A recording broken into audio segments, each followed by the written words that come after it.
Magkasama nagpunta sina Neb at Emily sa opisina ng Autocrib Incorporated, ang negosyong sinimula ni Neb kasama si Rio Mecker, matalik na kaibigan ni Neb na isang car racer. Isang auto detailing shop at dealer ng auto parts and accessories ang Autocrib. May 5 taon na ang naturang negosyo ni Neb. The business specializes on aesthetics installation and the best techniques and procedures in interior and exterior detailing and glass and engine detailing. Madalas na sa Autocrib dinadala ang mga latest model na sasakyan na isinasali sa mga car show na ginaganap sa iba't ibang parte ng bansa upang pagandahin. Nasa Marikina ang opisina at main shop ng Autocrib. May 3 satellite shop sa Makati, Cubao at sa Fairview. Si Neb ang madalas na nasa Fairview dahil yon ang malapit sa kanilang bahay, ngunit sinisiguro ni Neb na nakakadaan to sa main branch. Isang bagay ang ipinagtaka ni Emily, si Rio. Napansin niyang tila hindi ito nagulat na makita sila. Tila pa hinihintay sila ng kaibigan ni Neb. His move seemed arranged, ngunit nang tila napunan nito na nakatitig siya dito, nag-iba ang mga salita nito. Tila ganon din ang asawa niya. But she then washed off her thoughts. Masyado lang siyang maraming iniisip dahil sa mga pangyayari. Pinalagay na lamang niya na walang masamang ibig sabihin ang napansin niya kay Rio. Are you sure you want to stay? Baka magtagal pa ako dito. Marami kaming pag-uusapan ni Rio. Sabi ni Neb nang makalapit sa kanya. Nasa conference room sila noon. Si Rio nakaharap sa LED screen. Monitor, ngunit alam niyang nakikinig sa pag-uusap nila. Pero hinihintay tayo ni Uncle, di ba may follow-up check-up ka at i-discuss sa atin yung result ng test mo? Tugon niya. Mariin na naging biri ng kanyang tiyuhin ay pagpatuloy ang obserbasyon kay Neb. Di na rin muna sila pinayagang bumalik sa sarili nilang bahay, kahit yun ang naging usapan nila noon ni Uncle Raul, oras na mahanap na si Neb. Nais daw masiguro ni Uncle Raul ang kondisyon ng asawa niya, kahit naman siya. Napahawak si Neb sa noon nito. Oo nga pala, can we schedule that tomorrow? Narito na lang din naman ako, I better do my job here. Nabugnot na siya. Makakapaghintay ang gagawin mo dito, pero ang kondisyon mo, hindi. Napabuntong hininga si Neb. Sweetheart, di ba ang sabi ko sa'yo, ako nang bahala sa sarili ko. May bigla lang kasing memories na bumalik sa akin nang dumating tayo dito. At ilang buwan din akong walang lock. Alam ni Rio ang nangyari sa'yo at maiintindihan din niya ngayon kung di ka pa kagad makakabalik sa trabaho mo dahil sa Ellie. Agap ni Neb at tumigil siya. Seryosong pagtawag na yon at kilala niya ang asawa niya. Hindi niya to napilit kahit kailan kapag nakapagdesisyon na to. Importanteng makapag-usap kami ni Rio. Ako na mismo ang tatawag sa uncle mo. Biglang natigilan si Neb na mapagtanto ang nasabi nito, pati na ang uri ng tinging ipinukol niya dito. I mean, that's it. Mukhang okay ka nga. Sweetheart, hindi nito na ituloy ang sasabihin. Nanatili naman siyang nakatitig sa kanyang asawa. Sa sulok naman ng kanyang mga matay, nakita niyang lumingon si Rio at saka tumayo. Neb? Ani Rio. Nalingon naman si Neb. Siya naman ay tumalikod. Pasimple siyang humugot ng hininga. Di niya mapigilan ang sariling hindi mainis kay Neb. Isang bagay pa rin ang hindi nagbago sa kanyang asawa, ang pakikitungo nito sa Uncle Raul niya. Ramdam pa rin niya ang pagiging malayo ng loob nito sa tiyuhin niya, na hanggang sa mga oras na yon hindi pa rin niya maintindihan. Sumama ka na kay Ellie, kailangan mo ng check-up. Narinig niya ang sabi ni Rio. Nilingon niya ang kaibigan ng asawa niya. Tinignan din siya nito, ngunit siya na rin ang nag-iwas ng tingin sabay lapit sa console table. Kinuha niya ang kanyang handbag. Sa kotse na ako maghihintay. Kung di ka pa susunod within 30 minutes, magta-taxi nilang ako. Hindi tinatago ang pagkadismaya niyang sabi, sabay lumabas na ng conference room. Narinig pa niya ang pagtawag ni Neb, ngunit hindi niya na to nilingon. She was too upset to look back at him. Sumunod ka na sa asawa mo. Ayoko magka-problema kay Ellie. Ni Rio nang lingonan niya ito. I still have 30 minutes. Sagot niya sabay umupo sa swivel chair. Hinarap niya ang 3 malalaking monitor. Nang pindutin niya ang ilang command sa keyboard, biglang nagbago ang interface ng lahat ng monitor. Nawala ang nakabukas na website, Autocrib, at napalitan na isang sophisticated program. I need updates, Rio. Ilang buwan ako sa kalye. I can't even call you. Kung ako sa'yo, lalabas na ako, ani Rio. Napakunot ang noo at nagtatakang nalingon ang kaibigan niya. Rio, I only have 30 minutes, kaya gawin na natin to bago pa ako awayin ng asawa ko. Sinasabi ko sa'yo mga nganib ang partnership natin kapag hiniwalayan ako ni Ellie dahil lang ang bagal mo. Alam niyang nakasimangot na siya dahil sa naging tawa ni Rio. He definitely knew his weakness at yon ay ang babaeng nasa loob ng kotse niya na nasa parking lot at inip na naghihintay sa kanya. Okay. Nakaangat ang mga kamay na sabi ni Rio, tsaka lumapit sa likod ng executive table. Siya ay muling ibinalik ang tingin sa monitor at nagbukas na ilang mga files. Inumin mo to, para sa sakit ng ulo mo yan. Tiningnan niya ang iniabot ni Rio. Isang pakete yon ng tila tableta. Ito na ba ang nirequest ko? Yeah, sagot ni Rio. Tanabihan siya nito. Siya na may binulsa ang pakete sa likod ng bulsa ng pantalon. Tsaka nagsimulang mag-type. Na-trace na ba ang seller? Tanong niya habang abala sa pagtatype, sabay pag-angat ng tingin sa monitor. They still have it. Isang keeper ang nakita ni Brian sa Macau pero wala siyang hawak na seller. Kahit data kung nasan to wala. Napangiwi siya. Arkins location. Huli kong nasagap, nasa Palawan. I don't know the agenda. May alam ka ba na pwede niyang ipunta doon? Supplies, I suppose. May dead drop sa El Nido. May pakiramdam akong hindi pa niya alam na bumalik na ako sa bahay. Now he knows. That's for sure. Agap ni Rio. Napaisip siya sandali, ngunit muli ring binalikan ang ginagawa. Aniya na natigilang muli. Is it confirmed? Ang alin? Binigyan niya na isang nagbabantang tingin sa Rio, tsaka tiningnan ang kanyang wristwatch. 20 minutos na lang, Rio. Naiinip ang asawa ko. Tumawa lang si Rio sa sinabi. You really miss your wife. Siya naman ang umungol sa frustration. Damn it, Agent Mecker. Nagmamadali ako. Ngunit lalo lamang lumakas ang tawa ni Rio na lalo niyang kinairita. Inis siyang kumakamot sa ulo.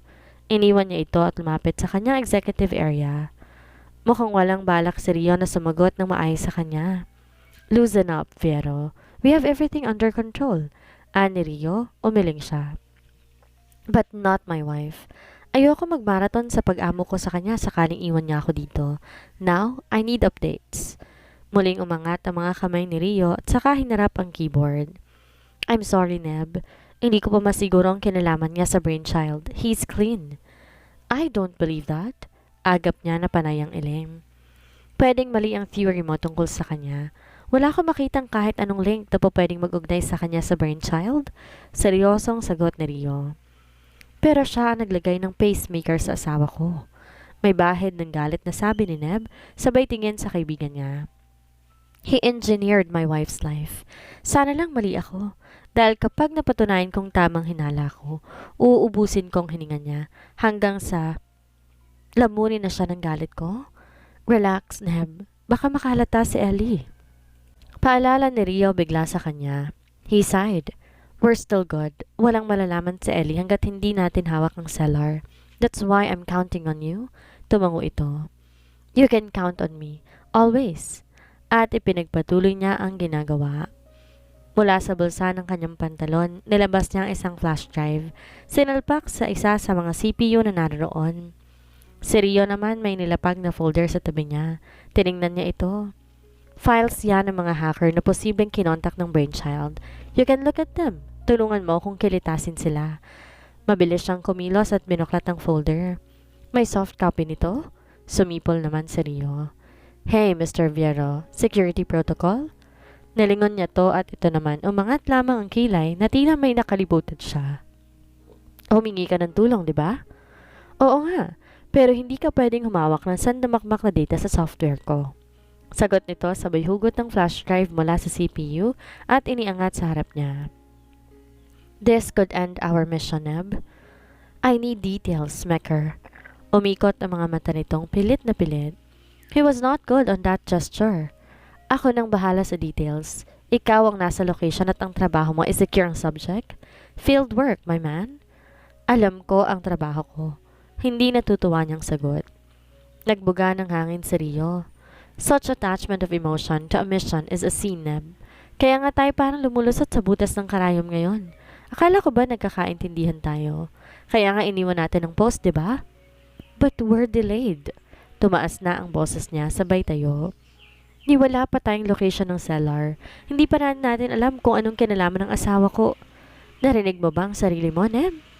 Tumayo na rin si Rio at hinarap siya. You're being emotional. Hindi siya sumagot. Tiningnan lamang niya ang kaibigan sa tumalikod. Muli niyang kinuha ang folder at kahit inis, nagbasa siya. Mabilis niyang inalinisa ang details ng mga hacker na nakalista. Lahat nakarating sa Mexico at nagtatrabaho sa CIMEX, isang mineral mining company na namamayagpag sa buong Asia na minamanmanan din nila. Here, monitor this one. Aniya at pinakita kay Rio. Pangatlo yon sa listahan. This? Hindi kumbinsido ang sabi ni Rio. Yes, Rio snorted. Masyadong bata. Sa tingin mo alam niyang program ng Brainchild? Siya naman ang umismid. Nagpatulong ka, di ba? That guy. Malakas ang pakiramdam kong siya ang tutulong sa atin na makalusot sa butas ng karayom na sinasabi mo. Pakiramdam na naman. Ani Rio at panayang iling. Just do it. Aniya at ibinalik ang folder dito. Aalis na ako. Don't forget to call me. Yes, sir. Sagot nito na sa folder nakatingin. Napatawa siya at mahinang sinuntok ang balikat nito. I'm really counting on you, Rio. Sincero niyang sabi sa kaibigan. Sa lahat ng kanyang pinagdadaanan at pagdadaanan pa, isa si Rio sa ilang taong pinagkakatiwalaan niya. I am also counting on you, Neb. Tumingin to sa kanya. Alam ko kung gaano mo kamahal ang asawa mo, but don't dare forget our mission. Kung gusto mo talagang matahimik ang buhay mo, please, sundin mo naman ako. Because technically, I am your superior. Sige na, puntahan mo na si Ellie and that's an order. Napangiti na lang siya sa sinabi nito. He knew he was only bluffing him. Ngunit may katotohanan din ang sinabi nitong superior niya ito kung tutuusin. Yon ay nung nasa society under pa sila. Ngunit pareho silang nagdesisyon na iwan ang post nila dahil sa sariling paninindigan. At iyon ay mabuhay sa katotohanan. Alright, sir. Saad niya at natatawang lumabas ng opisina. Kung tutuusin, mabilis lamang kalahating oras para hintayin si Neb. Yun ay kung nasa tamang emosyon sa Emily. Ngunit inis siya sa kanyang asawa. Hindi niya maintindihan kung bakit parang hirap na hirap siyang sakyan ng mga gusto nitong mangyari. Di naman sila ganun dati. Madaling kausap ang asawa niya. Walang hassle kahit may pagtatalo man. Hindi man perpekto ang kanilang pagkasama. Madali naman niyang naaayos ang di pagkakaunawaan, ngunit sadyang iba ng sitwasyon nila sa kasalukuyan. Magmula nang bumalik ito, talagang may iba. Hindi naman siya dapat sasama kay Neb sa pagpunta sa autocrib. Si Neb mismo nagpumilit na sumama siya at sabay na silang pupunta ng ospital. Kaya gano'n na lang inis niya na biglang magbago ang mood ni Neb at sinabi pang umuwi na lang siyang mag-isa, na parang siya ang nagsiksik sa sarili niyang sumama sa opisina nito. Isa pa sa ikinatampo niya ay ang katotohanan na sadyang ayaw ni Neb na magpagamot. Di niya maramdaman ang kagustuhan nitong gumaling at bumalik ang buhay sa dati. Tila may ayaw itong malaman niya. Even his words were like calculated. Nilingon ni Emily ang exit sa building ng autocrib, tsaka lalong nainip na sumandal. Tiningnan niya ang relong pambisig. Malapit nang matapos ang oras na binigay niya sa kanyang asawa at wala pa rin siyang nararamdamang presensya nito. She groaned in frustration that led to irritation. Sadya yatang sinusubukan siya ng kanyang asawa. Tumunog ang cellphone. Kunot ang noon niyang kinuha yun sa bag. Si Inspector Galvez ang tumatawag. Lumalim ang kunot ng noon niya. Hello? Mrs. Viero, good morning. Anang Inspector. Good morning po. Bakit kayo napatawag? Narinig niya ang pagbuntong hininga ng kanyang kausap. Pwede ba tayong magkita? May importanteng impormasyon lang akong gustong malaman. At sa tingin ko, dapat mo rin itong gusto malaman? May kinalaman ba yan sa asawa ko? She found her question somewhat silly. Ang pagkawala lamang naman ni Neb ang naging dahilan kung bakit niya nakilala si Galvez. Yes, at sa tingin ko malaki ang mababago nito sa theory natin tungkol sa nangyari sa kanya. Lubha siyang nagtaka. Anong ibig niyong sabihin? Isang witness ang biglang lumitaw nung araw na nawala ang asawa niyo, Mrs. Viero. Sagot nito. Bigla siyang nakaramdam ng kaba. Paano nangyari yon? Di ba ilang beses na kayong nag-survey sa pinag-iwan ng kotse ni Neb? Oo, pero sinubukan ko pa rin bumalik at nagtanong-tanong ako. Arito at saglit na tumigil. Alam kong close case na ang kaso niya, pero ewan ko, Mrs. Hindi pa rin ako matahimik kahit nakabalik ng asawa ninyo. Pakiramdam ko may mali. Lalong tumindi ang kaba ni Emily, dahilan upang mapahawak siya sa kanyang dibdib. Tila hindi siya nag-iisa sa kanyang hinala. Makita tayo, Inspector, pero wag ngayon. Kasama ko si Neb at ayoko malaman niyang tukol sa napag-usapan natin. Saan niya? Sige, kontakin niyo na lang ako kapag pwede na kayo makipag-usap, pero sana'y sa mas madaling panahon, sagot nito. Alright, tatawagan ko kayo agad, salamat. Aniya at nawala na ito sa linya. Nauwi siya sa malalim na pag-iisip kasabay ng pag-aalala. Ano ang nalaman ni Inspector Galvez? At hindi pa man nasasagot ng isip niya ang kanyang tanong, nagulat siya na bumukas ang pinto ng kotse at pumasok si Neb. Sweetheart, I'm sorry. Let's go. Hindi niya na to tiningnan, bagkos tumanaw na lang sa labas. Ayaw niyang mapansin ito ang nangyayari sa kanya. Wala naman na siyang narinig mula kay Neb at pinaandar na lang nito ang kotse. Kaagad na namuo ang luha ni Emily nang isuot ni Neb sa kanya ang singsing na sinundan ng pagsuot naman niya ng para dito. Nagsimulang mamutawi sa kanyang ulirat na yun talaga ang araw ng kasal nila, ang pag-iisa nila bilang mag-asawa, the day of their undying vow. Simple ang kasal, pamilya at malalapit na kaibigan ang tanging imbitado. Naroon ang pamilya Almoguera na nag-aruga sa kanya, sinaya at ilang malalapit na kasamahan sa trabaho. Naroon din ang mga magulang ni Neb na umuwi pa galing London. Si Rio na matalik na kaibigan ni Neb at ang iba pa nitong kaibigan na noon lamang niya nakilala. Her wedding gown was a gift. Galing yon kay Aunt Diana, sarili nitong wedding gown. At binigyan siya nito ng task na kailangan ipamana niyang naturang gown kay Mayton sakaling magpakasal na ito. Ang wedding ring naman nila ay nagmula sa ina ni Neb na pamana pa ng lola nito. It was an heirloom of Neb's family. Ngunit binigyan pa rin siya ni Neb ng isa pang singsing katulad ng suot nito. Yun daw ang isusuot niya ng mas madalas. Yun na rin daw magsisilbing identity nilang mag-asawa.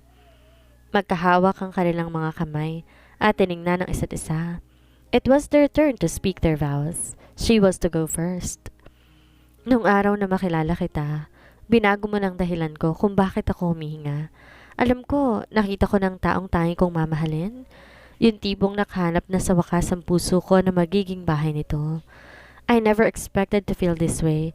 O kahit nang baguhin mo ang pagtibok ng puso ko, naging makulay, masaya at magaan ang buhay ko dahil sa'yo.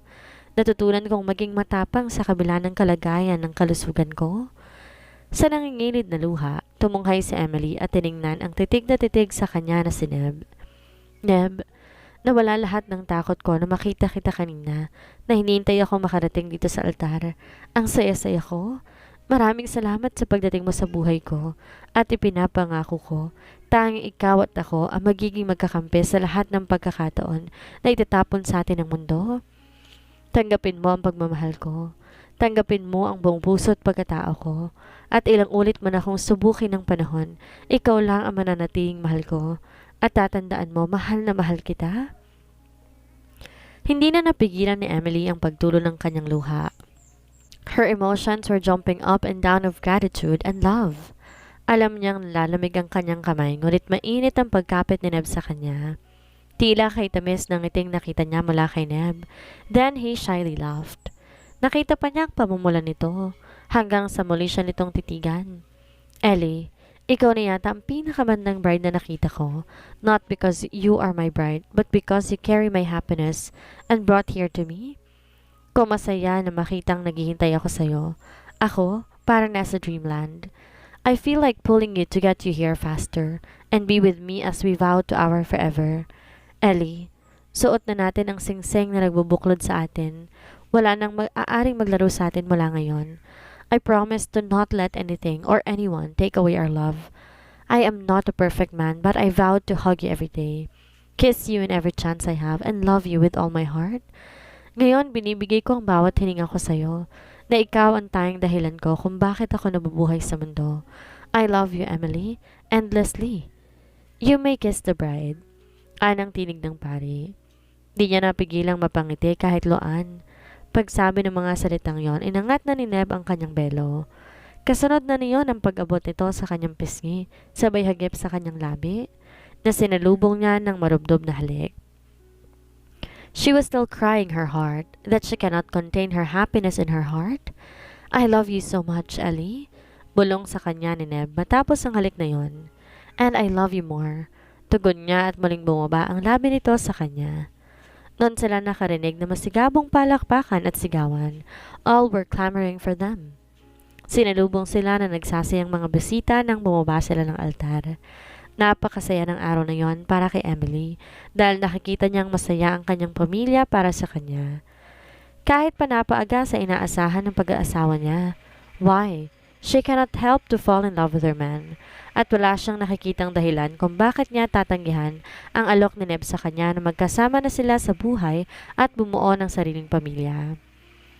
Hindi sila magkamayaw ni Neb sa pagtanggap ng mga bati at pakikipagkamay habang palabas sila ng simbahan. Una ang kanilang pamilya, kasunod ng kaibigan at pagkatapos mga kakilala. All of them were an image of excitement and love for them, kaya wala siyang mahanap ni gatiting na dahilan upang di makaramdam ng ligaya.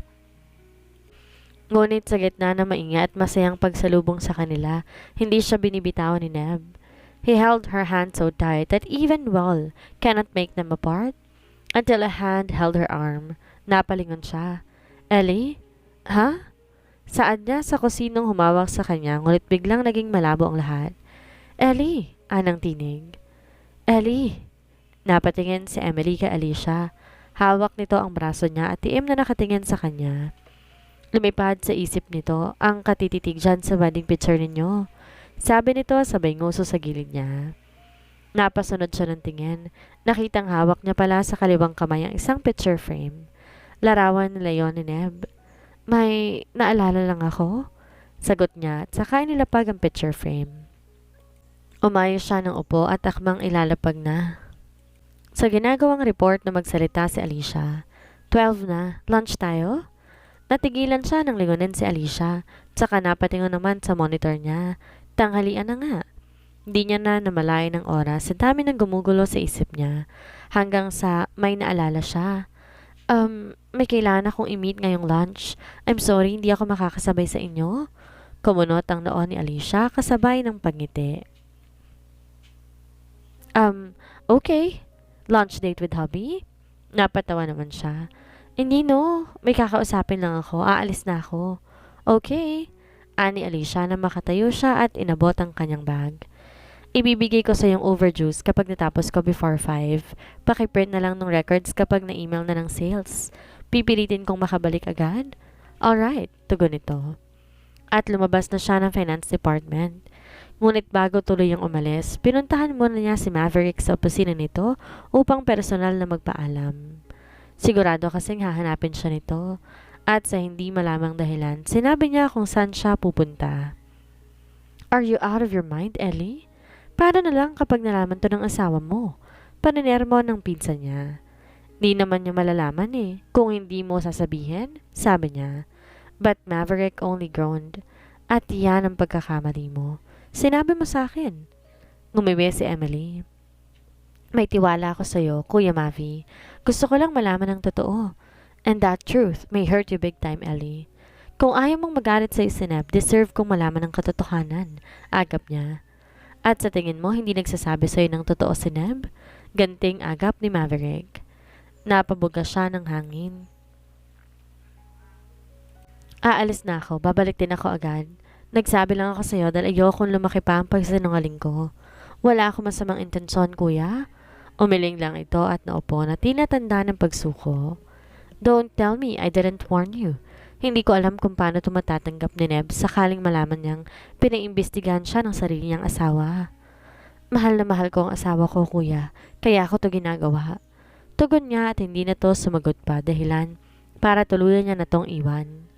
Aminado si Emily na kinakabahan siya sa kanyang gagawin. Alam niyang ikakagalit ni Neb sakaling malaman nito ang pasyon niyang ungkatin muli ang nangyari dito. Ngunit pointless kung kukumprontahin man ni Emily si Neb. Hindi rin naman to magsasalita sa kanya. She was halfway to her instinct at kumbinsido siyang may hindi sinasabi ang kanyang asawa sa kanya. Lalo pa yung pinatibay ng pagtawag ni Inspector Galvez sa kanya. Anong kailangan kong malaman, Inspector? Kaagad niyang tanong na makaupo sa tapat nito. Lunch break at sinamantala na yon upang katagpuan si Inspector. 1 hour lang ang break ko. We have to be quick. Pakitingnan na lang po ito, ani Galvez at inilapit sa kanyang isang envelope. Mabilis na yung inabot at binuksan. Kaagad niyang inisa-isa ang mga larawan. Amateur video yan. Screenshot lang ang mga yan. Nasa akin ang video copy. That time, bagong bili ang video camera ng witness, kaya sinubukan niya sa labas ng unit niya at aksidenteng nakuhanan niyang asawa ninyo kasamang 2 babae.